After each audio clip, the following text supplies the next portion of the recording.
I think I speak for all my fellow multimillionaire healthcare CEOs. This is a really dangerous time for us. We're just a really misunderstood group of people. We really want the best.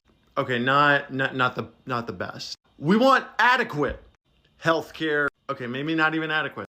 Listen, you get what you get and you don't get upset. Whatever happened to that, huh? This man is not the CEO of UnitedHealth Group. I repeat, he is not the CEO of UnitedHealth Group, and a lot of people are confused because the way this has been reported is misleading. So allow me to set the record straight.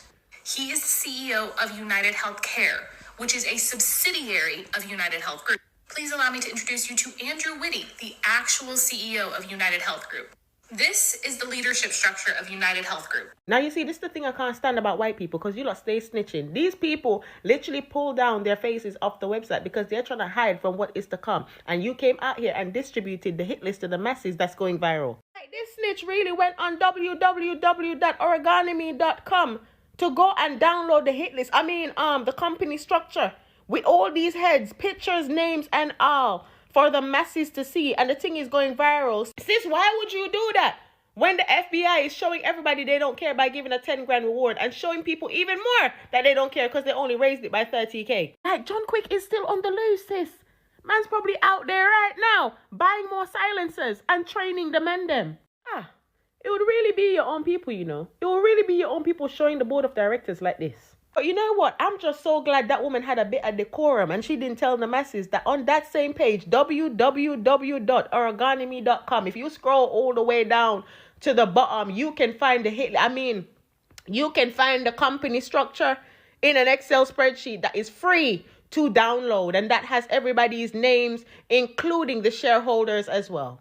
You understand? I'm so glad she didn't come on here and say that. You can find that on www.origami.com. Luigi Mangione. Oh, Lord, yes. Okay. Why was he perped walk like the Joker in Batman, in the Batman movie, on video and camera? And why was the mayor of New York standing behind? I was confused by what I was seeing. It's the sensationalization of it. This is not a movie. This is not a movie. It is sensationalization is an appropriate way to put it. Yeah. I think someone was trying to sort of get the vision out there that they're tough on crime, even though they may be under criminal investigation themselves. You're talking about the mayor. I'm talking about the mayor.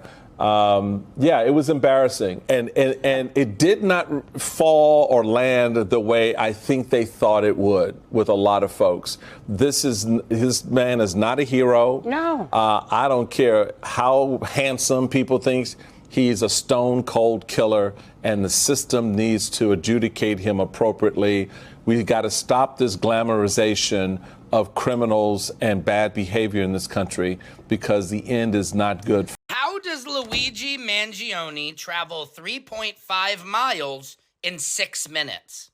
And how's he doing that with his back injury? We've seen all the screws in his back, like riding a bike. Do you know how painful that would be? I can prove Luigi's innocent, and here's how.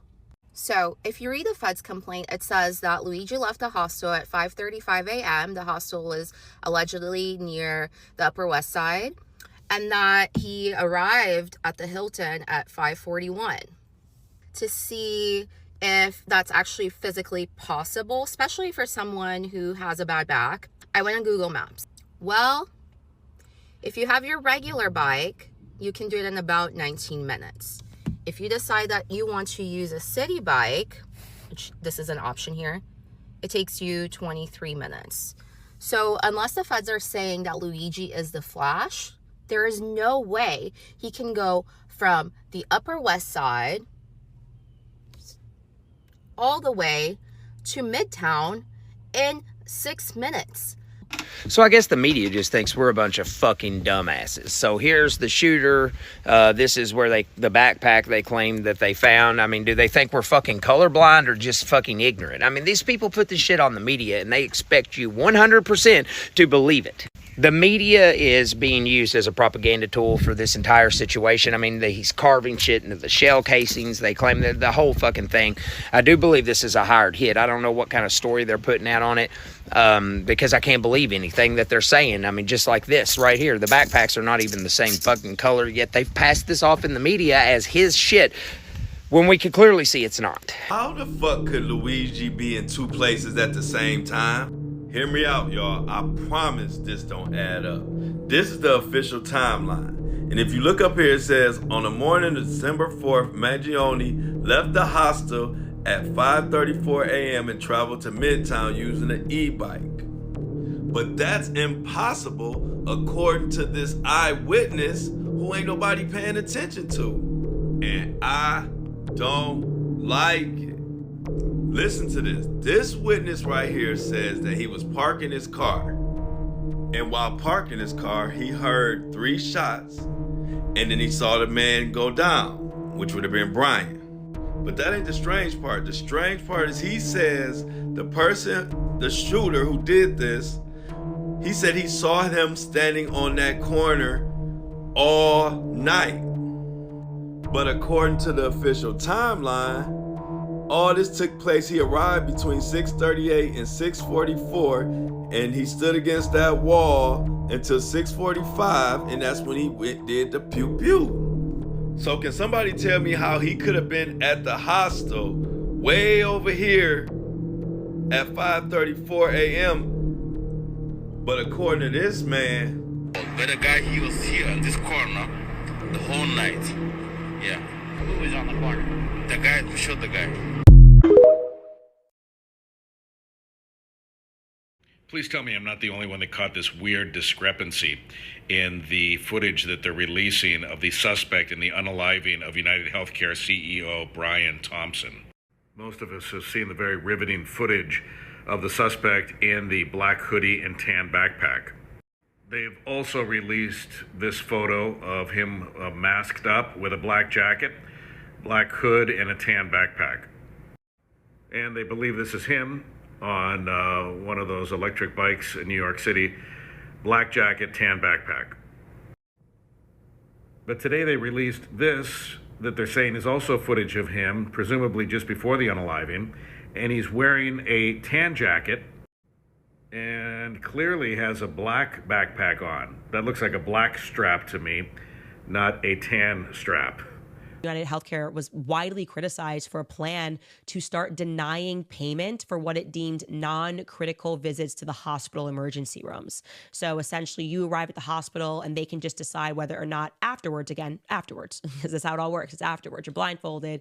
That actually, no, we don't really think that you should have gone to the hospital, so we're just going to deny you coverage. And so you're just going to get stuck with a $10,000 bill because part of this price gauging is like you go to CVS and you look at Tylenol and Tylenol says it's $100 a pill, you're going to go, no, I'm good. I don't need Tylenol for $100 a pill. I can't afford that.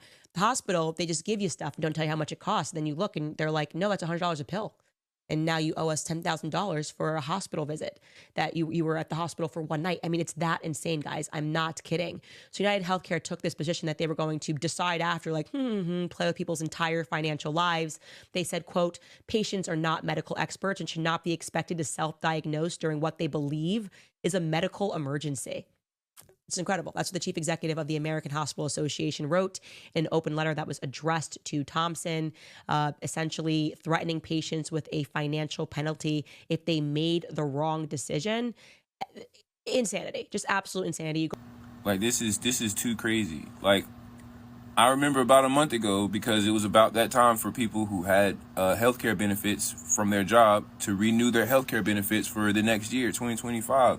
And there were several articles going around talking about how people who had UnitedHealthcare were probably going to lose that coverage because their insurance providers were going to drop UnitedHealthcare. And now the CEO of UnitedHealthcare has been dropped, like literally been dropped. Now, I'm not even trying to, you know what I'm saying? Like, not even. So what's going to happen to people? We already know. That's a dumb question. The real question is, when are we going to find the mole, find the rat, find the person that's actually playing in our faces. Find the people, find the organization, actually out those people, because ain't no way this is like John McAfee all over again. Ain't no way this is like the owner of Snapchat all over again, where a couple months prior to their unaliving, there was news stories and news articles about all these big changes that were about to happen to the company, and then, oh no, everything's fine, it's fine, they got it all sorted out. And then, what? Nah, no way. Why is no one talking about the fact that Brian Thompson, the CEO of UnitedHealthcare, was under investigation by the Department of Justice for insider trading just before he was shot in New York? If you are the CEO of a healthcare company who is responsible directly or indirectly for rejecting people's life-saving claims, and people have died as a result of it, who is the real murderer here? Just because it's legal murder, it still makes it murder. Did UnitedHealthcare CEO Brian Thompson orchestrate his own hit? The shocking news of Brian Thompson has sparked wild conspiracy theories, but here's the twist. Some believe he may have planned his own demise. Former Maryland State Police investigator Neil Franklin suggests Thompson could have staged the hit, maybe to secure a massive insurance payout or to escape mounting legal troubles. After all, he was in fact being investigated by the DOJ at the time of his tragic death. In May 2024, Thompson, along with other UnitedHealth Group executives, became the subject of a Department of Justice, DOJ, investigation into allegations of insider trading and fraud. The investigation centered on claims that executives sold significant amounts of company stock prior to the public disclosure of an antitrust probe into UnitedHealth Group. Thompson and another executive were reported to have sold a combined total of $120 million worth of stock 4 months before the DOJ investigation was made public. Take a look at Neil Franklin's theory and let me know what you think. Could this be true? There have been times when people have orchestrated their own demise for certain reasons. We know that there was some, and I'm not saying this is the case, but as an investigator, like for insurance purposes? Absolutely, insurance purposes. Maybe they fear some type of investigation down the road. Maybe they want to leave their family in a good light. But there have been cases where people have orchestrated their own demise. And here's another reason. And just to say, you're saying in a nice language, you're saying that it is a possibility. It is a possibility that he hired somebody to kill him. Absolutely, it cannot be ignored. And this is what is really digging at me as a former criminal investigator. This guy knew too much about where he was going to be at a specific time. There's no evidence that I've seen of him, when you look at the timeline of him coming to that area outside of the Hilton and where he was outside of the Hilton, it's a very small window. A hidden tunnel found in CEO Brian Thompson's mansion gives a shocking twist to the case. During an investigation at the mansion of Brian Thompson, CEO of UnitedHealthcare, police discovered a hidden tunnel that could dramatically change the course of the case. Thompson, allegedly murdered by Luigi Mangione, is now at the center of new suspicions. The tunnel, hidden under a carpet in the basement, leads to an exit in a secluded area and contains traces of fresh dirt, tools, and fresh footprints. Tire marks suggest it was used for clandestine transportation. Most disturbing were the handwritten codes and symbols on the tunnel walls, which match confidential documents found in Mangione's home. This direct link between the two raises darker questions. The discovery raises questions about his involvement in illegal activities before his death. Mangione's attorney claims this could prove my client was framed. Federal agents are investigating whether the tunnel was linked to smuggling or criminal networks. A senior lawyer with over 30 years of practicing experience was hired by an unknown person to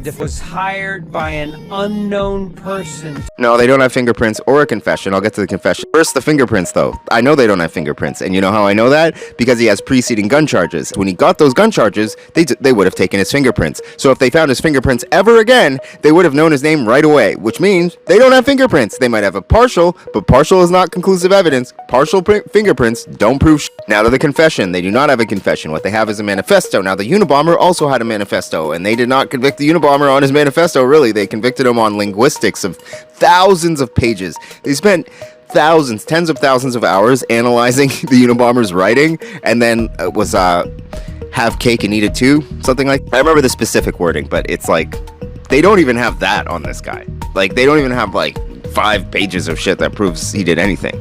He was thinking out loud on paper the same way thousands of people were. So, like, they don't have shit. Like, it's true.